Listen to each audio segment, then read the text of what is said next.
Exercício número 4, problema número 4 do módulo 2.1, posição, deslocamento de velocidade escalar média do Fundamentos de Física, Halliday e Resnick, 10ª edição. Um carro sobe uma ladeira com velocidade escalar constante, né? No caso é uma velocidade constante, eu só falo isso porque a velocidade escalar média coincide com a velocidade escalar instantânea. Velocidade constante 40 km por hora. Beleza, ele sobe essa ladeira e desce a mesma ladeira a uma velocidade constante de 60 km por hora. Calcule a velocidade escalar média durante a viagem de ida e de volta. Bom, para a gente calcular a velocidade escalar média, teremos velocidade escalar média será a variação do espaço total, né? Dividido pelo intervalo de tempo total em que ele ocupa essas duas posições. Observe que vai ser isso aqui a posição final menos a posição inicial, concorda? Concorda, né? Então, posição inicial menos posição final. E o intervalo de tempo gasto para subir, que eu vou chamar de ΔT1, mais o intervalo de tempo ΔT2, né? E observe a seguinte coisa. Eu vou ter a seguinte coisa aqui, ó. Bora ver. Bora ver se vocês vão pegar a ideia. Bora imaginar aqui exatamente a seguinte situação física, certo? Vamos considerar que o eixo positivo tá para cá, certo? Ou seja, aqui eu marco posição 0. Adiciona que esse eu marco posição 0 e que meu carrinho vai subir uma velocidade constante 40 km por hora, teremos o quê? Vamos falar que essa distância da ladeira exatamente equivale a x metros, ou seja, aquela posição ali final é x metros.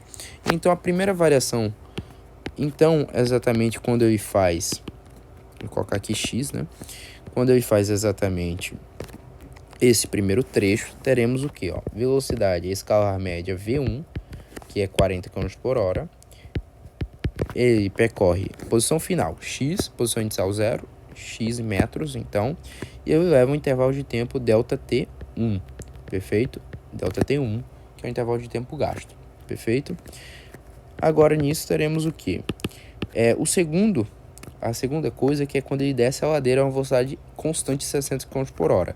Nesse caso, ao ele descer, observe que ele vai partir, eu mantenho a posição, ele vai estar na posição x metros e ele vai para o marco posição 0. Logo, será 60 km por hora, posição final 0, posição inicial x, e ele leva um intervalo de tempo ΔT2, ou seja, menos x ΔT2. Perfeito? Bom, se eu sei que eu quero a velocidade escalar média durante a viagem de ida e de volta, eu vou ter a variação de espaço de ida mais a variação de espaço de volta. E o intervalo de tempo total dessa viagem. Observe que o intervalo de tempo total eu não disponho dele. Então o que eu irei fazer? Eu vou fazer exatamente o que? Eu vou ter ΔT1 é igual a x sobre 40. Isso aqui é o intervalo de tempo gasto na viagem de ida. O intervalo de tempo gasto na viagem de volta será menos x sobre 60, que é o intervalo de tempo gasto aqui na volta, né? O intervalo de tempo ida é ΔT1, eu chamei de ΔT1. Intervalo de tempo volta, eu chamei de ΔT2. Então, observe agora como que a gente vai calcular isso. A variação do espaço de ida, a gente viu que seria... aliás, isso aqui, no caso, é a variação de espaço de volta. Calma aí, pessoal. São as posições dele, né? Perdão. É a variação de posição dele dividido pelo intervalo de tempo total, que é ΔT1 menos ΔT2, certo? Aliás, o instante de tempo, né? Velocidade escalar média vai ser o instante de tempo.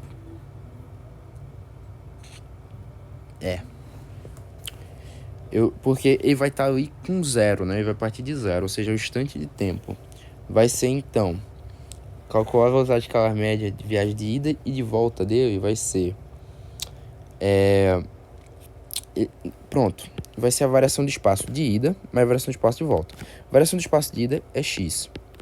Isso aqui vai ser menos a variação de espaço de volta. A variação de espaço de volta é quanto? Menos x, que a gente já calculou. X menos x, 2x. Perfeito? E agora o intervalo de tempo total. Pronto, agora tá certo.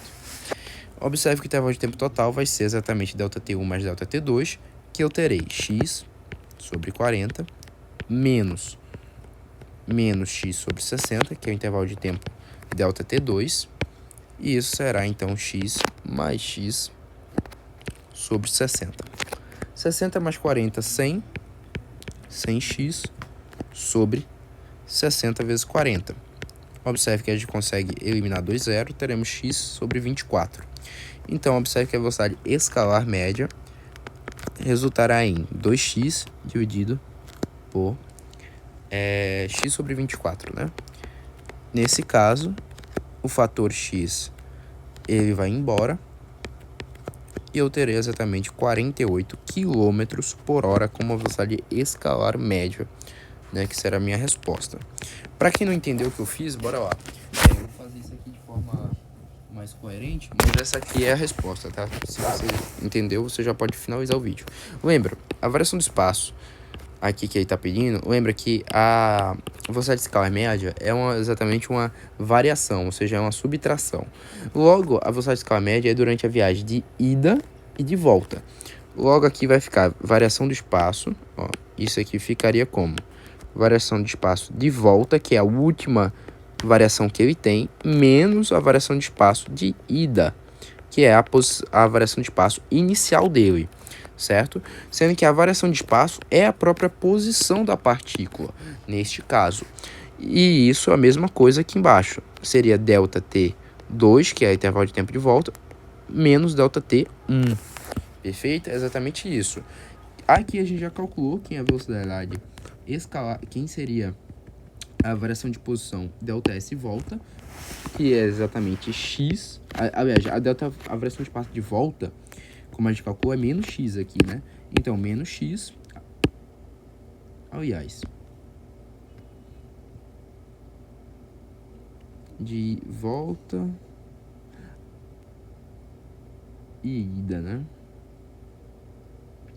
Seria menos 2x e embaixo...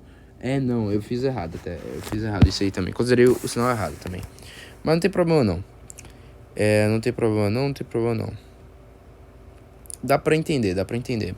Bom, a posição menos x, aí vai ficar menos x, ou seja, menos 2x, certo? Que é as variações de posições. E os intervalos de tempo, que vai ser ΔT2 menos ΔT1, que vai ser x sobre 40. Pronto? Beleza. Aí o fator menos 1 dá para colocar em evidência. Você vai obter a velocidade escalar média também em modo de forma correta, certo? É basicamente isso. Aí você obtém aí 48 km por hora.